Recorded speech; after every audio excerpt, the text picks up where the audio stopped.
Hello lads and lasses and welcome back to the channel. Today we've got something a bit different. I've not done it yet. We've had reviews of matches. We've had the news that's gone on at the moment. Today we've got a preview of the morning's game against Brighton.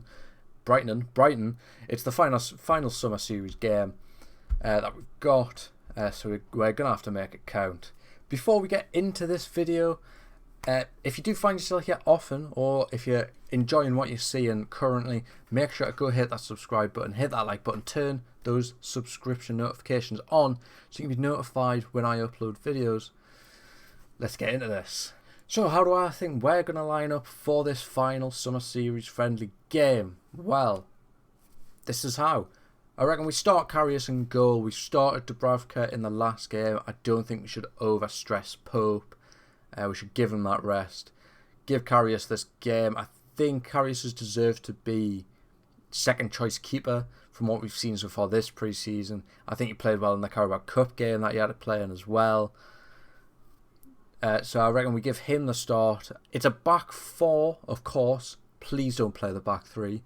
It was awful. It's a back four of Target, Paul Dummett, Jamal Lascelles and Javier Manquillo. Now we're going to have to rest players, obviously, that we had a 2-day break between games. It's not enough time, and with it just being friendlies, you don't want to stress players like Trippier, Sven Botman, Dan Burn. They're going to be an integral part to our upcoming season, so we'll give some other players a run out. Paul Dummett, I reckon, is going to have a blinder of game. It's Paul Dummett. He'll play a whole 90 minutes. He'll score a header in the 83rd. So yes, partnering him is Jamal Lascelles, obviously, captain of the club. He'll get the start. I don't think there's any reason he doesn't. Same with Manquillo and Target, just resting players. Now as we move into the midfield, we've got the usual suspect of Bruno playing in that defensive midfield role. And then just above him, we've got Elliot Arneson and Turner Cook, I reckon, gets the start. We don't have a lot of midfielders. The midfielders we do have all played on the other day. I can't remember what day it was. That's good. 2 days ago. They played 2 days ago. So we're going to have to give them a rest. The likes of Joe Linton, the likes of Tonali. Lewis Miley, for as good as he's been, does need a rest. We don't want to burn him out now when we've got the entirety of the season to come. I reckon that's the midfield we go to. The only player in this starting 11 I think could probably come out would be Turner Cook. I think he's the only debatable one in there. I haven't put Longstaff in there, just based on what Eddie Howe said in his interview that was on Newcastle TV. Longstaff isn't quite back yet. Willock's still not back yet. Obviously Willock's injury being worse, you really don't want to stress that out, because if that goes again, it's going to just take even longer to get back. It's going to be harmful to him for his health, really. So that's not what we want to do. We want to ease him back in. Same with Longstaff. There's no rush. We've now got midfield. Lewis Miley has stepped up, so that's a player we could play in the Premier League if the likes of Longstaff and Willock aren't quite ready yet. Speaking of Miley, Jamie Miley could also step into that centre mid role. Pretty sure he also plays midfield. So that one's interchangeable, but the rest I think are pretty solid. Anderson, I reckon, is going to have another good game. If he does, then it makes the decision of who to have as that 4th, 5th choice centre mid really hard on Eddie, and that's what we want when we're in the competitions we're in. When we're in the Champions League, we want difficult decisions to be made about who we should be playing. Moving on to the attack now, though, we've got Harvey Barnes, Callum Wilson, and Jacob Murphy.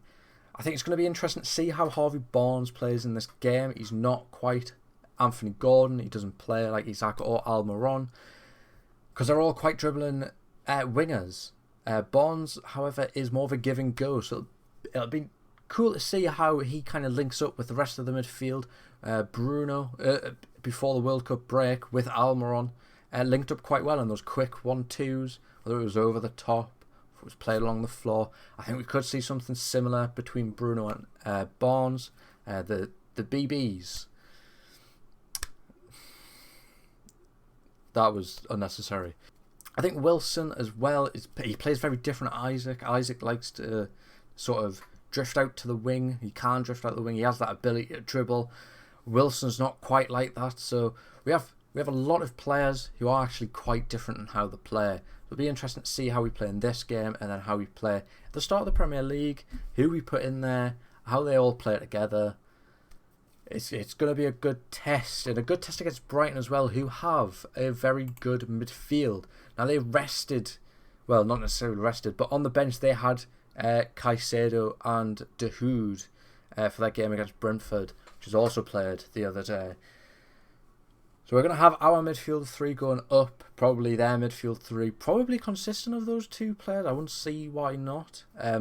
Undav Ferguson, I think, could be a handful for the defence, but Paul Dummett's the guy. He's got that covered. Do not worry, he is a brick wall. I reckon him and Jamal Lascelles actually form a really decent partnership at the back, and we make a cup run with them. That's my prediction for this season. It's the only one you're going to get. But they also have Estepan, who didn't play in that game. Undav, like I said, Matoma. Trippier pocketed Matoma, but we're playing Manquillo probably in this game, so we'll have to see how Manquillo steps up. It's going to be a battle between him and Kraft on who gets the game time. Obviously, Ashby, as I said in this morning's video, looks like he's going out on loan to Swansea, which is good for him. It helps our right back situation a little bit. Kraft slowly coming back from his injury as well. He's not doing too bad. I've seen he is making good progress, which is what we want to see. So yeah, prediction for the game, I reckon it's going to be 3-2. I reckon Barnes nets, obviously Dummett nets, and I reckon it's actually probably Murphy or someone from the bench who scores the winner. Well, let me know what you think down in the comments. Let me know who you think's going to come into this lineup instead of who I've already put in. So yeah, I'll see you tomorrow for the review of the Brighton game. I'll be taking my notes as usual, and I'll let you know what I think if you don't want to stay up. Because I don't blame you. It's been awful. I feel horrible.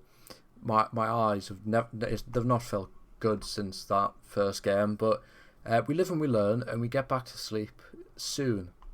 So yeah, I'll see you for tomorrow's video. And apart from that, I'll see you in a bit, pal.